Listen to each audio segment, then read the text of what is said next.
C'est toujours la même chose.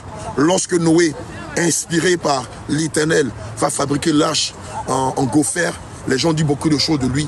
Bien aimé, pendant une longue période, il y a eu la sécheresse. Et Noé n'arrêtait pas de dire aux gens que l'Éternel allait détruire toute la terre par une déluge d'eau. Les gens se sont ris de lui. Et les gens l'ignoraient, ignoraient ses avertissements.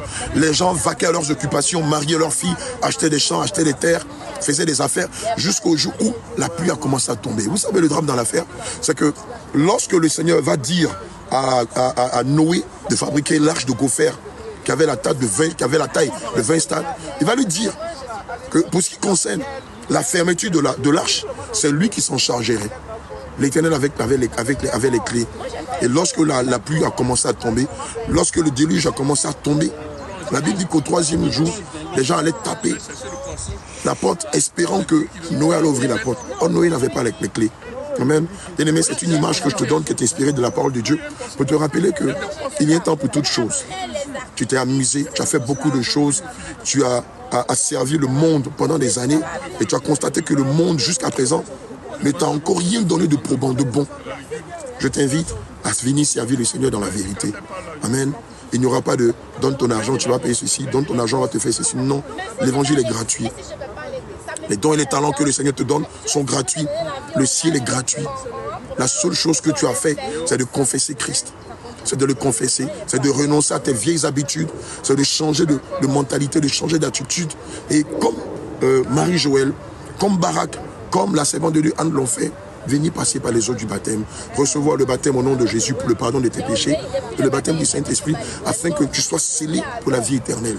Bien-aimé, la dynamique de Christ n'a pas changé. Le plan de Dieu pour l'humanité, pour son Église, pour ses brebis, n'a pas changé.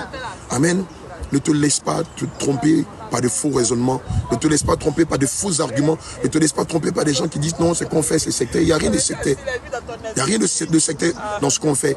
Bien aimé, il n'y a rien de diabolique dans ce qu'on fait. Tout ce que nous faisons prend fait cause au travers de la parole de Dieu. Nous ne sortons pas du cadre de la parole de Dieu. Nous n'annonçons pas un homme. Non, nous n'annonçons pas une femme. Nous n'annonçons pas un groupe d'hommes. Nous n'annonçons pas une philosophie qui vient de l'Afrique ou de l'Asie. Nous annonçons Christ mort et ressuscité. Bien aimé, tu dois comprendre. Tu dois comprendre que ce que nous prêchons est vrai. Ceux qui parlent, qui tergiversent, ne s'appuient sur quoi? Nous nous appuyons sur la parole de Dieu pour annoncer que Christ vient chercher une église pure, sans tache. Selon Éphésiens 5, verset 27. Ceux qui disent que ce qu'on fait n'est pas du Dieu, ils s'appuient sur quoi? Sur leur logique, sur leur pensée, sur ce qu'ils reçoivent? Non. Éphésiens, la parole de Dieu dit que les pensées des hommes ne sont pas les pensées de Dieu. Bien-aimés, vos pensées ne peuvent pas vous donner le salut. C'est l'acceptation de Christ par la mise en pratique de sa parole. Évidemment, par l'exécution du baptême d'eau et du baptême du Saint-Esprit qui donne accès au ciel. Et évidemment, même quand vous êtes baptisé, cela ne suffit pas. Il faut maintenant persévérer dans la foi. Alléluia. Il faut persévérer dans la foi. Évidemment, si vous persévérez dans la foi, si la trompette sonne, Dieu ne vous oubliera pas. Dieu n'est pas un menteur. Dieu n'est pas un homme, c'est l'homme qui ment, c'est l'homme qui trompe. Mais non, celui que nous professons, c'est Christ. Et donc, bien aimé, comme je l'ai dit tout à l'heure, viens prendre ton billet d'avion, on va au ciel. Que le Seigneur te bénisse.